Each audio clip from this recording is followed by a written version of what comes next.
For hundreds of years, those willing to drop a few shillings could ogle at mental patients in the Bethlehem Hospital. For just a couple more coins, you were even permitted to give them alcohol. Astonishingly, the hospital ran in this way for hundreds of years, eventually coining the term Bedlam. It seems like more than a coincidence that when the hospital closed in the early 1800s, the London Zoo opened along with the rest of the zoo world.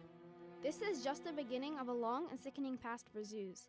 People continue to describe captive animals as mental patients today.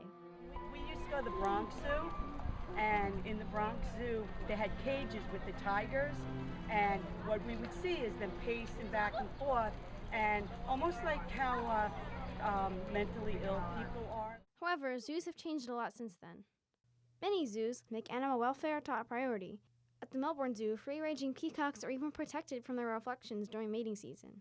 They do respond to their reflection a lot more because they're at a heightened kind of level of aggression trying to challenge other males.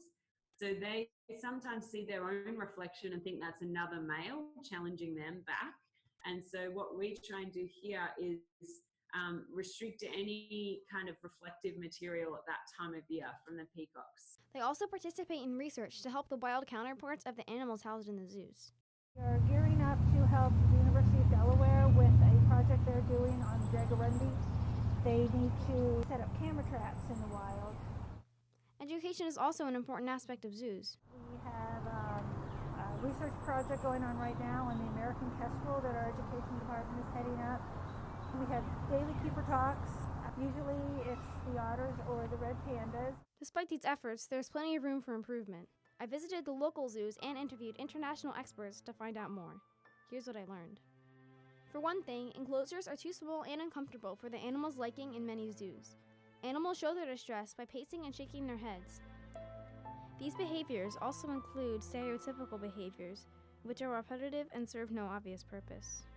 In some cases, sadly, stresses go unnoticed, creating more problems for the animals.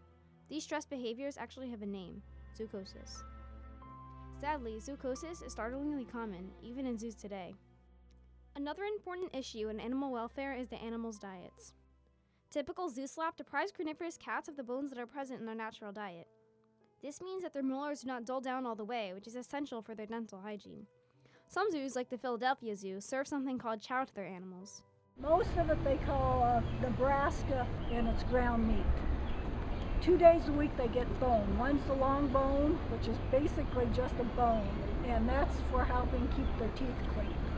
There are other issues with animal diets too. But traditionally, a lot of zoos were feeding animals a lot of fruit, thinking that that was wild diet, but they were having a high proportion of fruit and not enough of the vegetables. Animals can be mistreated by visitors as well. Creatures have actually died from eating the assorted candies and treats thrown in by visitors. Animals in captivity also face shorter lifespans and a 65% infant mortality rate. And although many zoos claim to aid in conservation efforts, they often treat conservation like a beauty contest. Only animals deemed cute or good-looking enough get the help.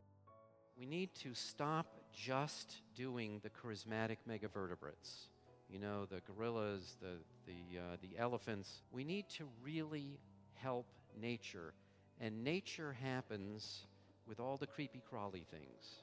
In the end, only a small percentage of animals in zoos are actually threatened. In fact, only 1/5 of the animals in the National Zoo are threatened or endangered. But perhaps the biggest problem of all is the sheer amount of people who visit zoos. Each year, over 180 million people visit zoos and aquariums in the United States. That's more than all the baseball, football, hockey, and basketball games combined. All those people, combined with environmental sound, generate a lot of noise. Up to 90 decibels of noise to be exact, compared to noise levels of 27 decibels in some rainforest. This noise sounds a bit like this. That's 82 decibels, loud enough to cause hearing loss in humans who are a lot less sensitive to noise than most other animals. Every single one of them have different hearing range frequencies, so they can hear a full range of stuff that we can't hear. And things are even worse for animals near rides or performance stages, where noise levels can reach over 90 decibels. In addition to noises within the zoo, city noises can also be heard throughout zoos in urban areas. But again, the biggest culprits when it comes to loud noises are us, the visitors.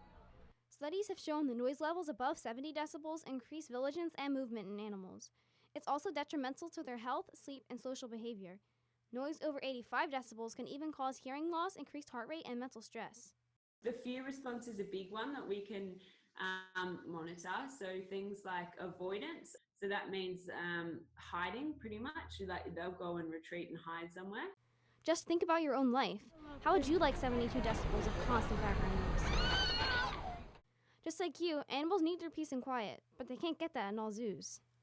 So what can be done to make a difference? There are many innovative solutions being put to the test in order to keep the noise down in zoos. The Melbourne Zoo, in particular, had some good ideas. So what we've done is built in extra retreats for them so they can escape into soundproof dens. We do a lot of fecal sampling for stress hormones because you can actually evaluate how stressed an animal is by looking at its fecal samples because we analyze them in the lab for changes in concentration. In the Philadelphia Zoo and other zoos, the zookeepers used a process called desensitization to get animals used to the noise. For the first months at the zoo, animals are kept in an area with little to no noise. Then, the door to the exhibit is open and animals get to choice whether or not to go out into the open. They go out for longer and longer periods each day until they feel they're comfortable. Many zoos even use the environment as a way to limit noise. You can use the natural environment. I mean, our trees here make a great buffer. We were thinking about a sign that flashes on to say, shh, like quieten down, because often it's better for the visitors if they're quieter too, because the animals will be more, like they'll be closer and more relaxed as well. Who knows? These ideas could be the future of sound in zoos. Still, until that day comes, it would make a world of difference to the animals if you took it down in a few notches the next time you visit a zoo.